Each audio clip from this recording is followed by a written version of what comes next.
What do you got for us, buddy? Yeah, hi. So thank you for your content, all that, blah, blah, blah. I have to into work real fast. I'll be fast about this. Okay. So, given the fact that you're saying that relationships should probably be temporary, or on average, they're going to be temporary, how allowed should you even how attached to a woman should you allow yourself to become, in your opinion? Okay, well, there's a few different things there. So I didn't say that I think, relationships should be temporary. It's just an observation that they generally are temporary, right? So, it's why you hear a lot of these guys say that, she's not yours, it's just your turn sort of thing. So having taken that into consideration, human beings are not lifelong monogamous pair bonders. We're just not. Even in historical parts where 100 years ago there was no social media and it was socially enforced to be like husband and wife till death do us part, they still went outside of the marriage, right? Like men would Right. cheat, women would be would betray, and all those things still existed back then. There was just no things like Instagram and social media to amplify it, or dating apps to make it easier. So there's that part of it. So your the last part of your question is, how should you handle that? Yeah, like just given the fact that the majority of relationships are going to be temporary, Mm-hmm. how attached as a man do you think you should allow yourself to become to a woman? Because obviously you Well, can't just be completely yeah, disattached from her, but you you're also can't become like a simp that's like what has one itis. yeah, got it. And for the most part, younger guys don't have the fortitude to deal with that. Hmm. Yep, it's mostly younger guys that really struggle with that, and it's like they have the one-itis, they have the soulmate myth. They see a hot girl and she touches his pee-pee and she's a unicorn sort of thing, and he wants to Hmm. marry her and date her and make her his girlfriend within like the first two dates sort of stuff. Um, you just have to understand relationships for what they are, which is a lot of this stuff that I talk about in my book. I don't know if you've read my book. Yeah, I have Yeah, so a review. yeah, like one of the thank you. One of the parts that I talk about in there is like, when a woman says something to you like "I love you, Zach," then you have to in your head add what to it For now. right now, Mhm. right? So whenever a woman says that she has a feeling right now, then you add to it in your head right now, because a woman always reserves the right to change her mind at any given time. So when you Mhm.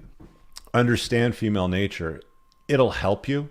I'm not saying it's going to solve the one-itis. I'm not saying that you're never going to like have your heart broken or have an unhealthy attachment to a chick in the future. It's Mhm. probably going to happen.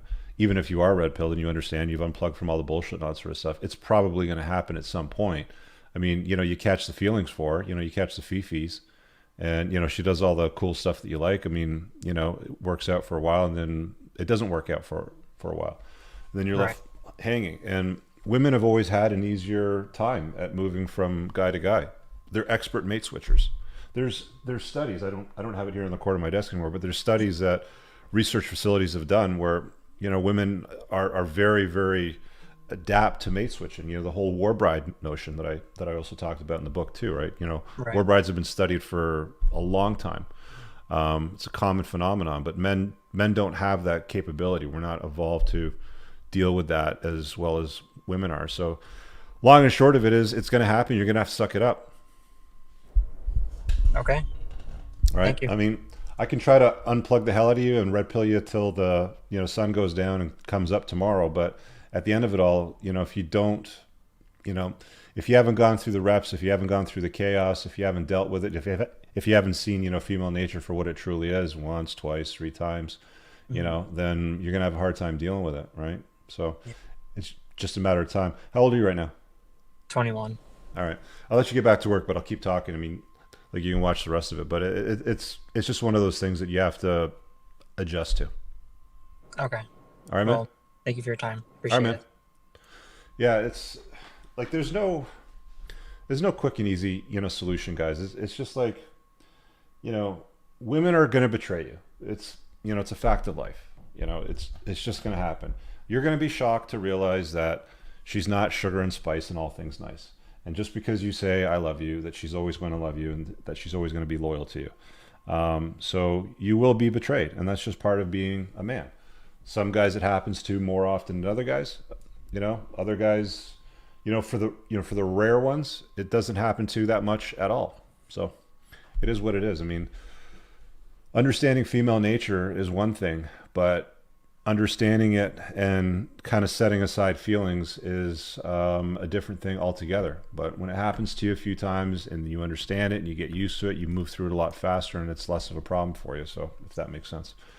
Let me get the super here.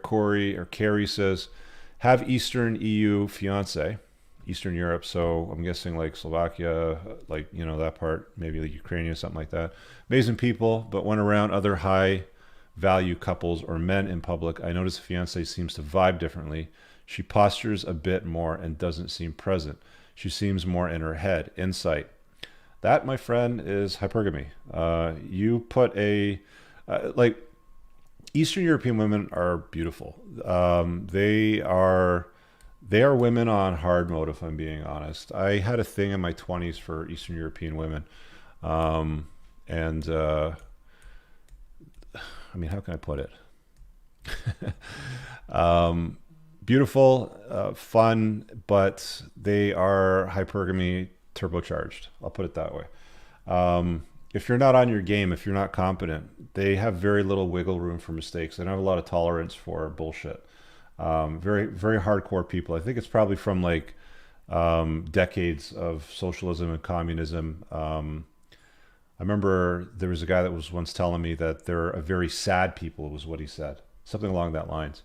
And not to say that they're like unhappy or sad, but it's just like if something better comes up or looks good, in contrast, then they're always kind of like weighing out that option, right? So that's probably what's happening in your situation, Carrie. Hey guys, I really hope that you enjoyed that short clip. If you did, consider supporting the creation of content by checking out my supplement line. Pinned in the top comment below of this video in the comments, there's a link to the unpluggedalpha.com/shop. When you click through, you'll be able to land over here, and the entire lineup is broken down by category that it performs best in: estrogen metabolism, fat burning, your foundational essentials for health, immune health, performance, and testosterone support. If you check out with coupon code ALPHA10, you'll get 10% off on your first order. There's also the option to use the subscribe and save model, where regular shipments will be sent over to you on a regular basis, and that gives you a little bit of a discount, and your supplement facts are always broken down over here. Thanks for watching. I hope you guys have an awesome day. And again, check out that link. It's pinned in the top comment below in this video. Peace out.